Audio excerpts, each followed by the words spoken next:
Assalamualaikum warahmatullahi wabarakatuh. Bismillahirrahmanirrahim. Innal hamdalillah nahmaduhu wa nasta'inuhu wa nastaghfiruh wa na'udzu billahi min shururi anfusina wa min sayyiati a'malina. Man yahdihillahu fala mudilla lahu wa man yudlilhu fala hadiya lahu. Wa asyhadu an la ilaha illallah wahdahu la syarika lahu wa asyhadu anna Muhammadan abduhu wa rasuluh. Thumma amma ba'd. Jemaah sekalian yang insyaallah dirahmati oleh Allah Subhanahu wa taala. Semoga Allah Subhanahu wa taala mudahkan segala urusan kita semua insyaallah. Semoga Allah lindungi kita semua dari segala mara bahaya, dan juga semoga Allah bebaskan rakyat Palestina dari penjajahan Israel ataupun Yahudi insyaallah ya rabbal alamin. Dan semoga macam penyakit yang ada dalam diri kita ataupun keluarga diberikan kesembuhan oleh Allah Subhanahu wa taala ya rabbal alamin. Bismillahirrahmanirrahim. Insyaallah kita bahas untuk malam ini adalah hadis yang 180 insyaallah. Bismillahirrahmanirrahim. Bab puasa di dalam safar atau perjalanan dan lain sebagainya. Hadis 180 dari Aisyah radhiyallahu anha bahwasanya Hamzah bin Amr al-Aslami radhiyallahu anhu bertanya kepada Rasulullah sallallahu alaihi wasallam, "Apakah aku boleh berpuasa di dalam safar atau perjalanan?" Dan dia adalah orang yang sering berpuasa. Maka beliau menjawab, "Jika kamu mau, kamu boleh berpuasa, dan jika kamu mau, kamu boleh berbuka." Bismillahirrahmanirrahim. Ini hadis masih membahas tentang bab puasa. Di antaranya hadis yang diriwayatkan oleh Hamzah bin Amr al-Aslami radhiyallahu anhu. Beliau bertanya, "Asumu fis safar?" Ya Rasulullah, apakah Anda tetap perlu untuk puasa di saat sedang safar? Kenapa ini pertanyaan disampaikan oleh beliau? Wa kana katsiras shaum, katsiras shiyam. Ini sahabat Hamzah bin Amr al-Aslami radhiyallahu anhu. Beliau termasuk di antara sahabat yang banyak puasanya. Yang banyak puasanya. Dan ini adalah qaul yang kuat bahwa maksud dari katsiras shiyam itu adalah sahabat Hamzah bin Amr al-Aslami, bukan tentang Nabi Muhammad SAW. Memang beliau tidak diragukan lagi bahwa beliau adalah banyak puasa. Cuman saja di sini wa kana katsiras shiyam, yang banyak puasa di sini untuk poin ini adalah sahabat Hamzah bin Amr al-Aslami. Sehingga ini kenapa beliau bertanya begitu? Karena beliau itu banyak safarnya. Di samping banyak safar, beliau pun banyak puasanya. Sehingga misalnya mau safar, apakah perlu untuk berpuasa? Kemudian dibilang Nabi Muhammad SAW, "In syi'ta fasum." Kalau ente mau, ente puasa aja. Wa in syi'ta fa'aftir. Kalau ente mau pula, silakan untuk berbuka. Berarti puasa di saat safar itu bersifat opsional. Boleh puasa, boleh tidak. Tentunya dengan batasan-batasan yang ada. Berapa jarak puasanya? Ini yang dibahas dalam pembahasan masalah puasa. Yang diperbolehkan untuk tidak berpuasa itu adalah masafatul qasri.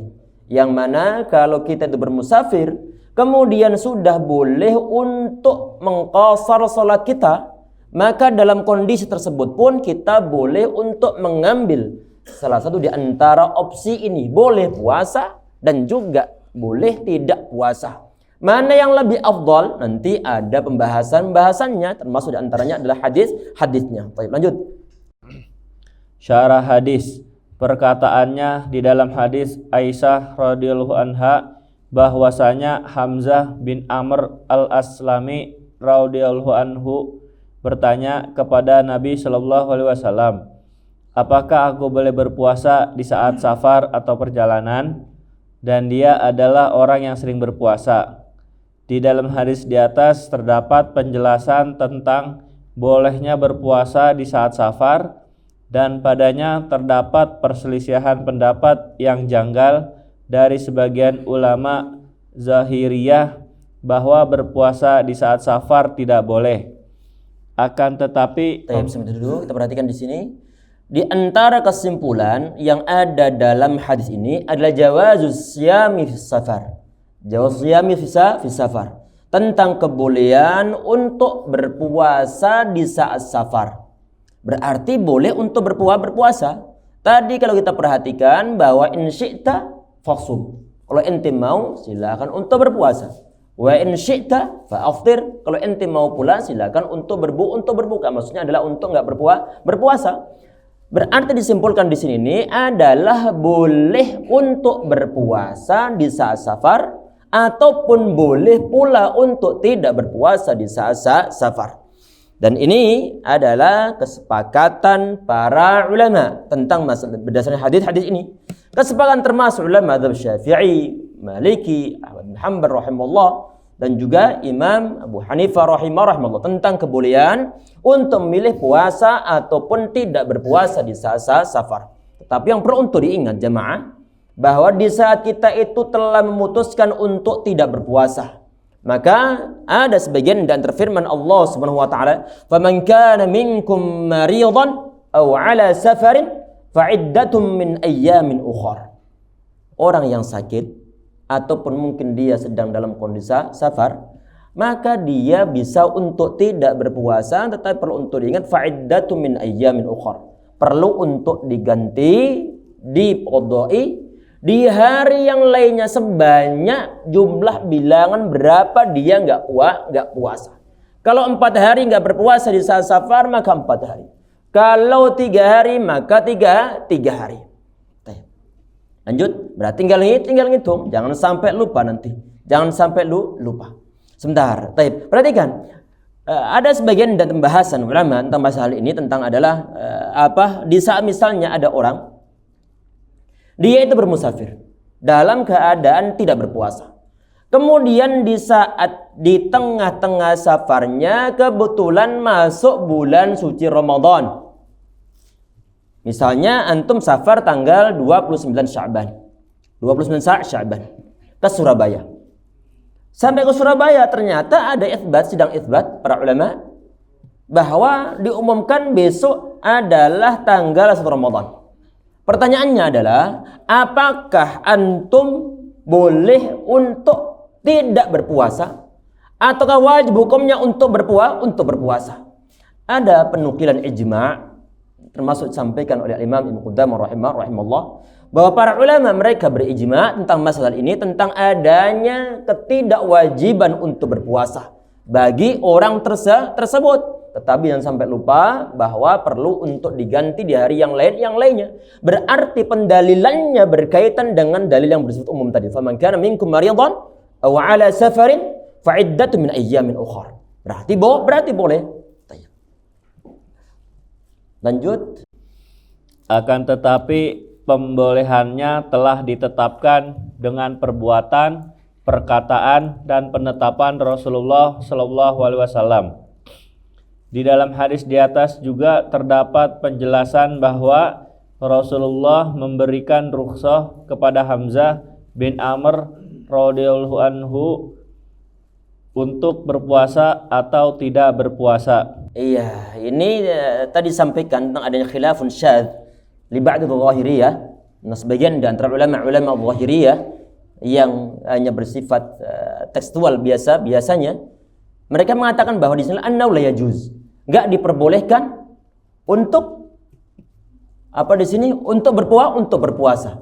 Enggak diperbolehkan untuk berpuasa. Tetapi dalam hadis yang kita bahas saat ini jelas-jelas Nabi Muhammad SAW beliau memperbolehkannya.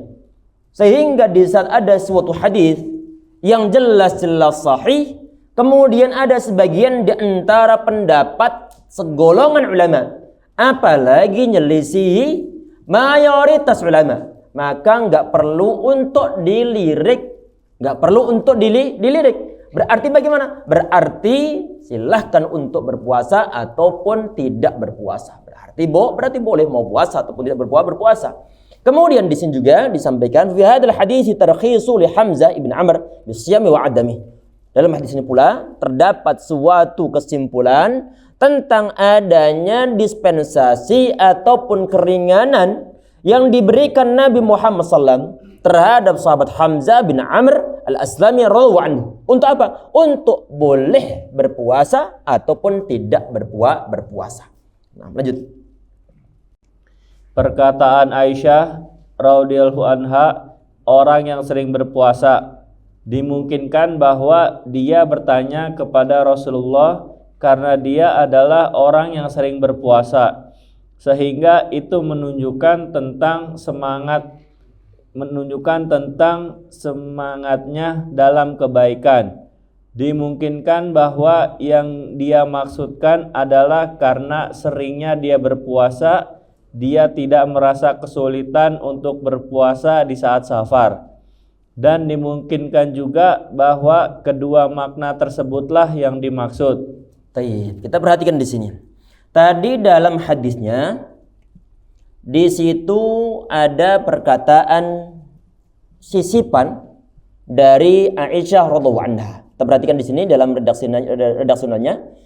Ini sahabat Hamzah bin Amr al-Aslami radhiyallahu anhu, beliau berkata kepada Nabi sallallahu alaihi wasallam, "Asumu fis safar, ya Rasulullah, apakah ana perlu untuk berpuasa di saat safar?"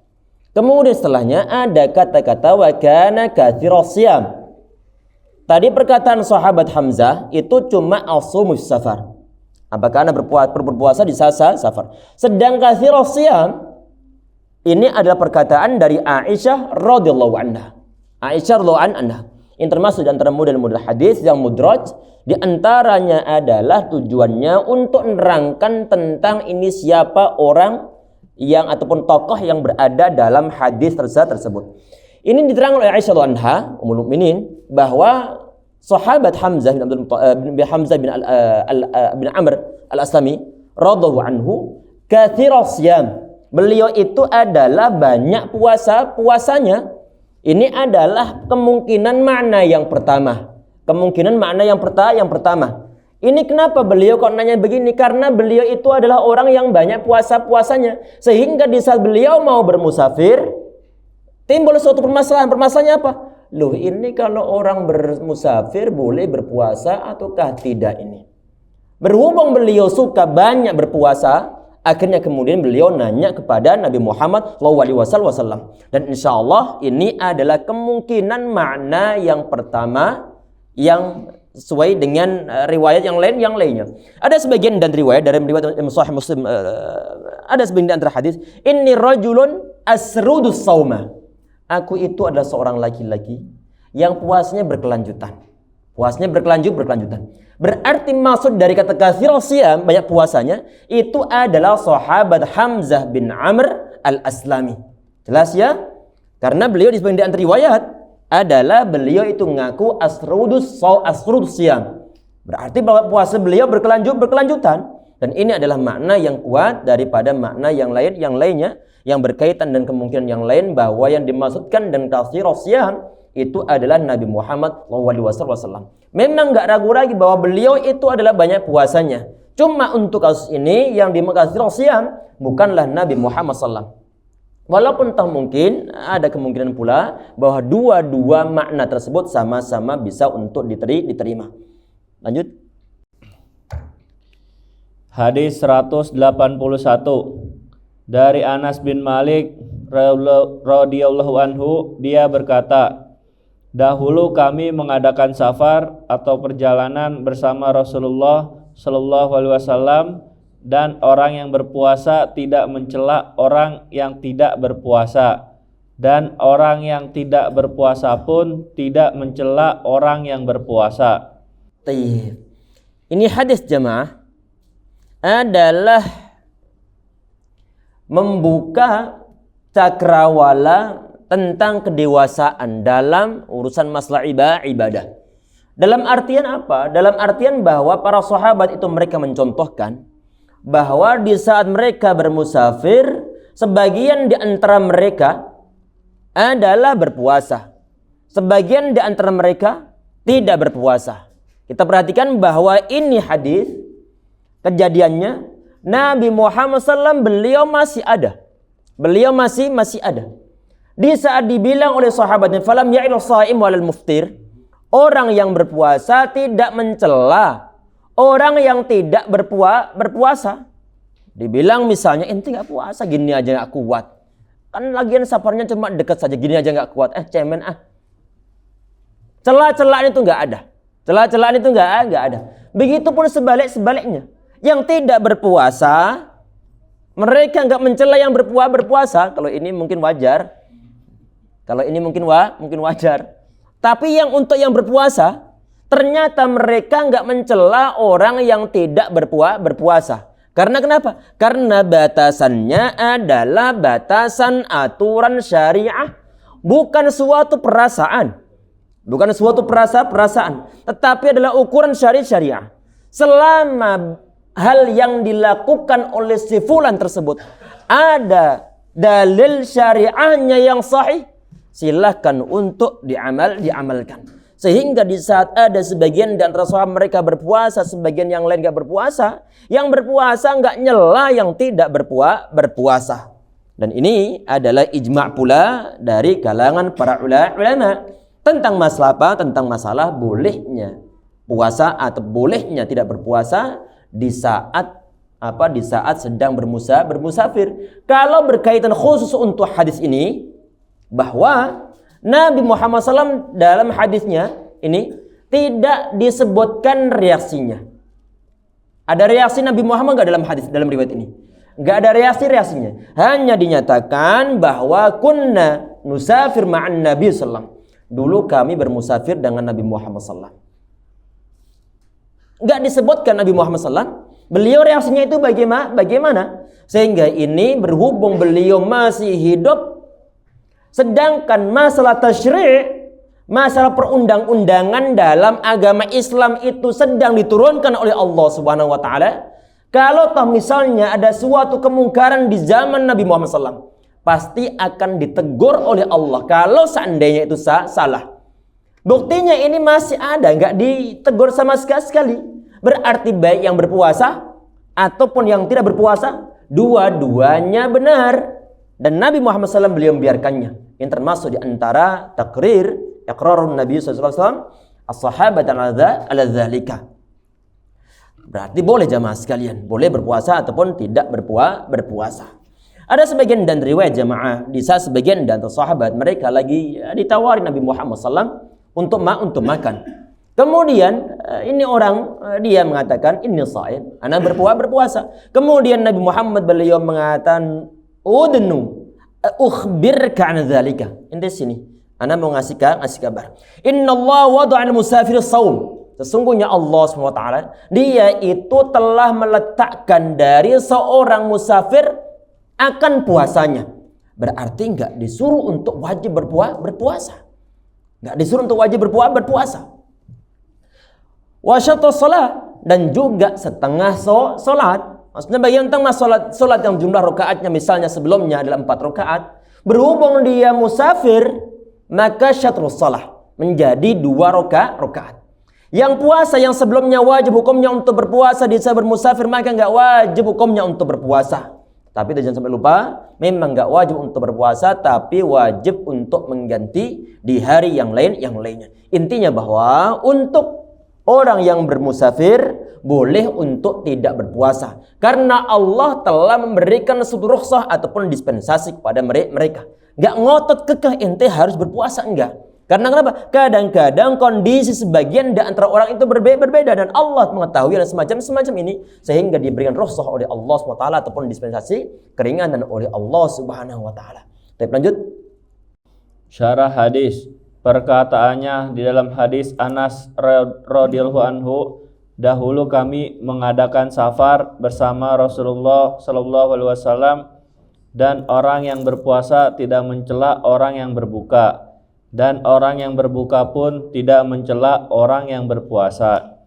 Di dalam hadis di atas terdapat penjelasan tentang bolehnya berpuasa di saat safar, karena Nabi Shallallahu Alaihi Wasallam menetapkan para sahabat radhiyallahu anhum atas hal tersebut.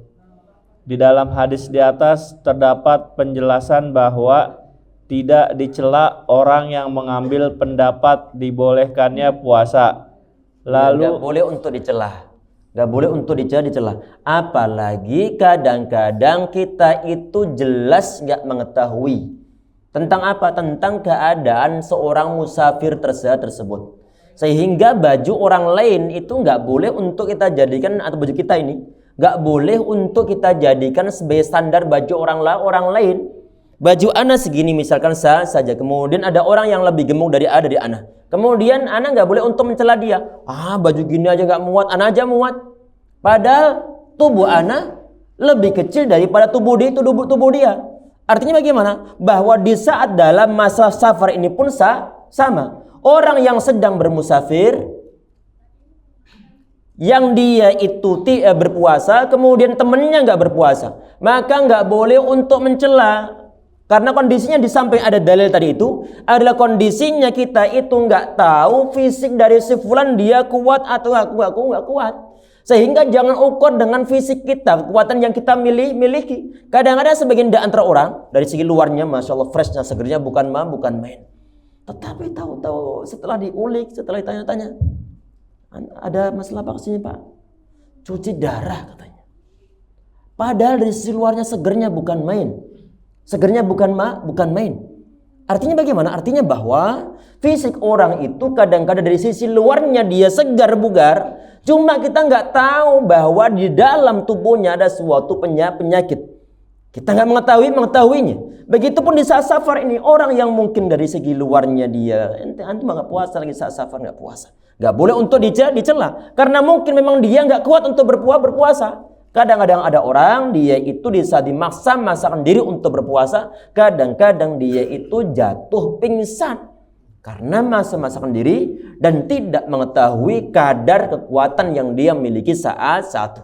Sehingga di samping karena dalil, masalah kita itu, masalah ukuran standar kita itu jangan dipakaikan kepada orang lain. Kita merasa kuat memang, kita merasa kuat karena ada sebagian di antara kondisi, tapi orang lain kan belum tentu kuat. Apalagi di saat mereka itu nggak kuat, ternyata ada solusi alternatif yang kedua. Monggo, nggak perlu untuk berpuasa, tinggal nanti diqadhain di hari yang lainnya. Berarti urusan cukup simpel.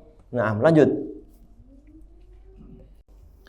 Lalu dia berpuasa dan tidak dicela juga orang yang mengambil rukhsah, lalu dia pun tidak berpuasa. Rukhsah maksudnya adalah dispensasi keringanan tadi itu, yang mestinya adalah wajib puasa, berhubung dia safar, kemudian dia tidak perlu untuk berpuasa atau tidak wajib untuk berpuasa. Itu diantara bentuk rukhsah yang ada dalam syariah agama Islam. Nah. Akan tetapi apabila di dalam berpuasa itu terdapat kesulitan bagi seseorang, maka dianjurkan baginya untuk berbuka dan mengambil rukhsah.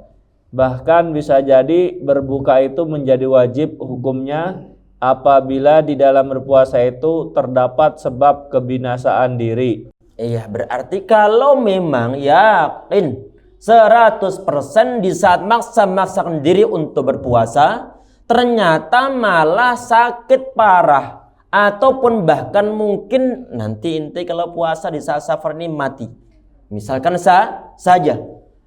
Apalagi mungkin yang ngomong itu adalah seorang dokter medis yang mungkin ahli, sedangkan ini dokter dia mengetahui penyakit yang diderita oleh si fulan yang dia mau safar, sehingga nanti ini si fulan dia perlu untuk tidak berpuasa di saat dia safar, tinggal nanti diganti di hari yang lainnya. Berarti kalau memang diyakinkan dia itu akan terjatuh dalam suatu kebinasaan ataupun tahluka, maka nggak perlu untuk berpuasa, tinggal nanti fa'iddatu min ayyamin ukhar. Naam.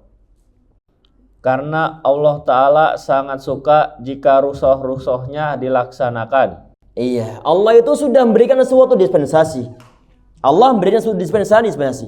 Sehingga Allah pun suka untuk kalau rukhsahnya diambil oleh para hamba-hambanya.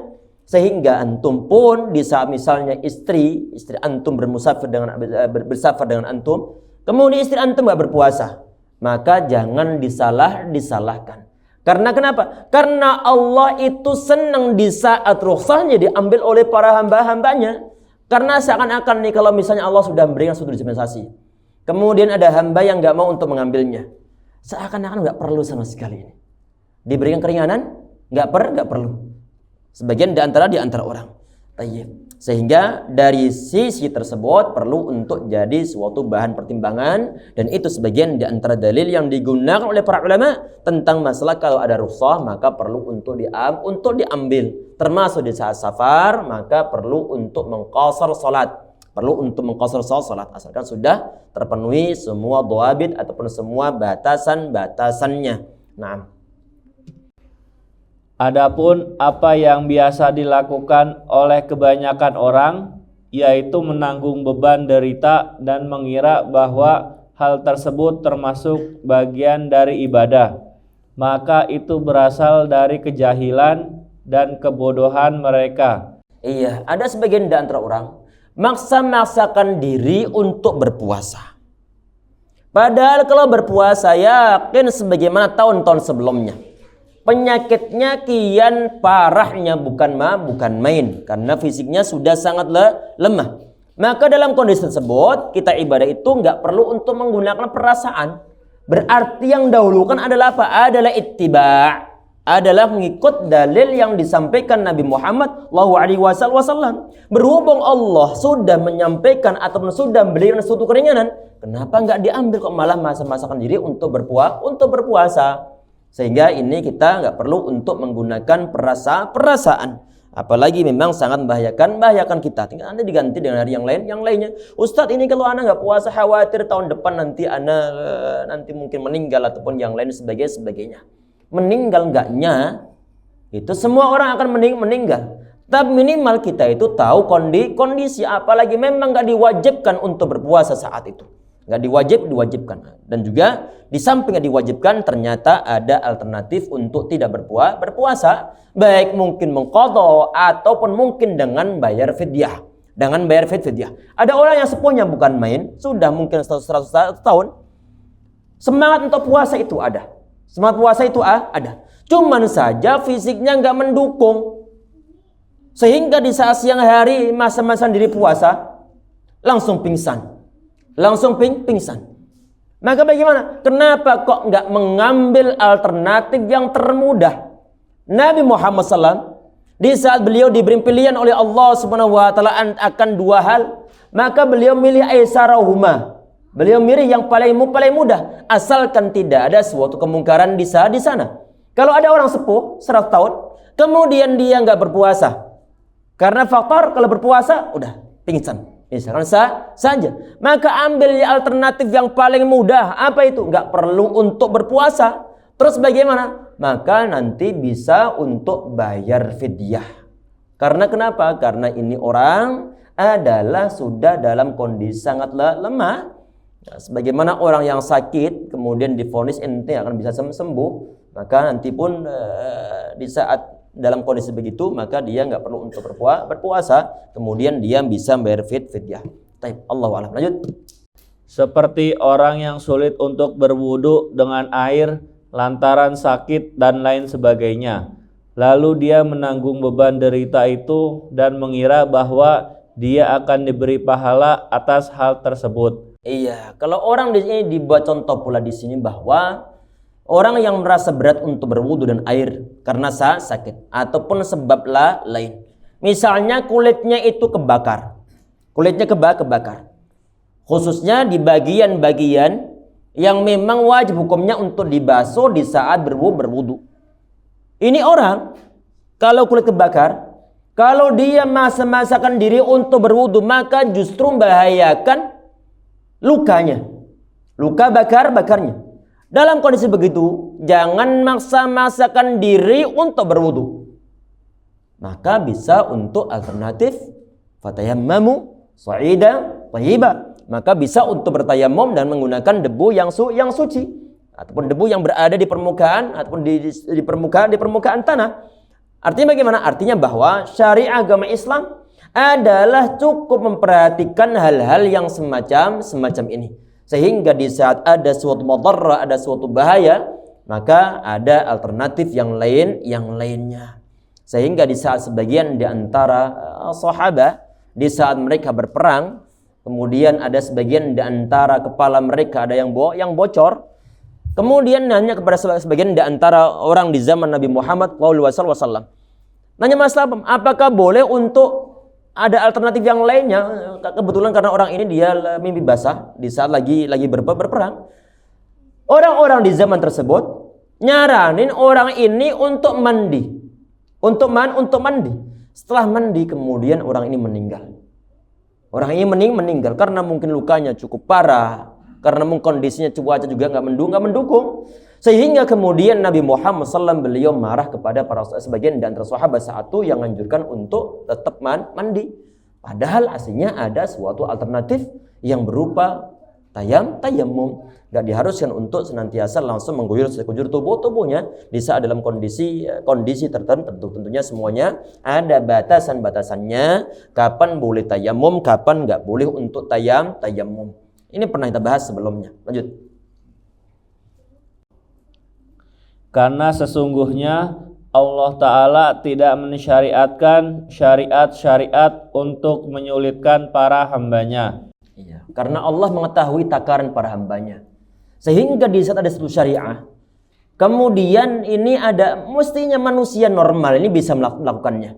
Tetapi sebagian di antara mereka, walaupun toh dipaksa-paksakan diri untuk melaksanakannya, mereka nggak bisa untuk melaksanakannya.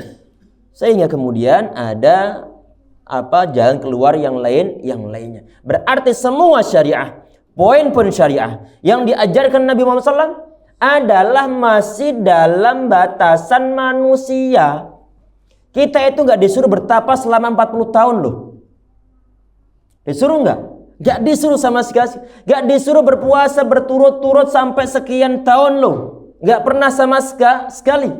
Karena kenapa? Karena itu bukanlah dalam keadaan normal. Dalam keadaan normal. Syariat agama Islam semuanya adalah dalam batasan manusiawi.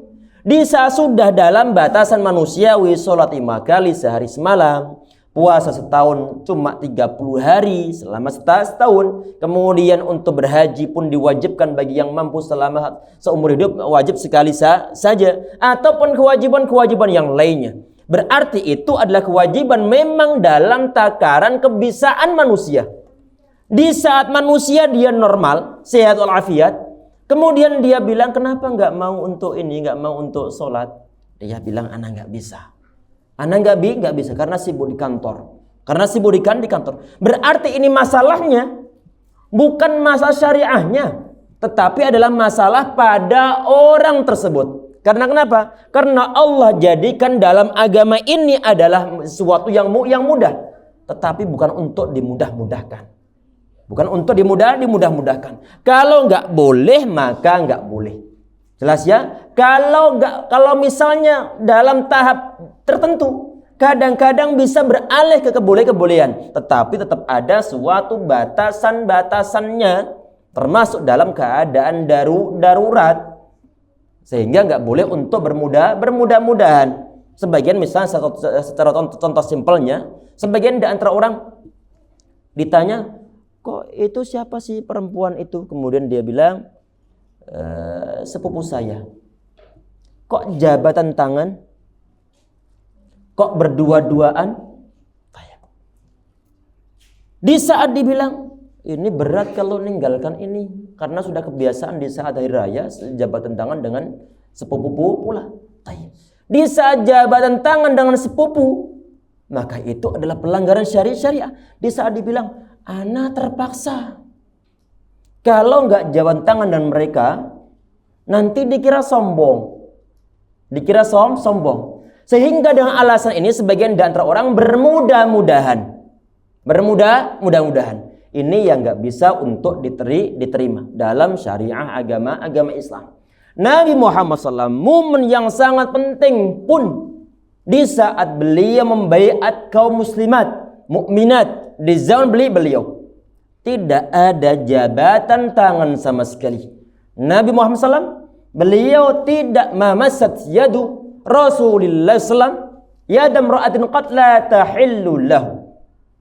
Tangan Nabi Muhammad SAW tidak pernah nyentuh kulit seorang perempuan pun yang tidak halal bagi beliau, termasuk diantaranya adalah sepupu-sepupu beliau. Sehingga di saat ada orang zaman kita saat ini, kemudian mereka mudah-mudahan mengatakan bahwa agama Islam itu mudah. Iya, agama Islam itu adalah agama yang mudah, tetapi tetap perlu untuk menggunakan dalil. Ada batasan-batasannya, bukan malah mudah-mudahin. Itu yang nggak diperbolehkan.